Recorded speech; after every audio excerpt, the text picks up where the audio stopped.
Hi, morning. Good morning. So, magluto tayo today ng ating ulam. Today is Saturday. So, ayan. Mag-isa tayo ng ating bawang. So, pinilito ko na rin pala yung liempo dyan. Tapos yan, lagyan natin yung sibuyas at kamatis. So, pag medyo nagme-melt ng ating mga sangkap, ay pwede natin ilagay ang ating pinakuloang munggo. So, ayan. So, ganyan ako magluto ng munggo. Inuuna kong pakuluan yung munggo. So, tinatanggal ko yung sabaw. Tapos yan, igigisa ko siya.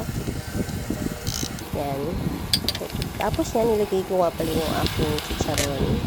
Nilagay ko rin ng 2 tasang tubig at hayaan ko yung kumulo. Nilagyan ko ng paminta at ng pork cubes.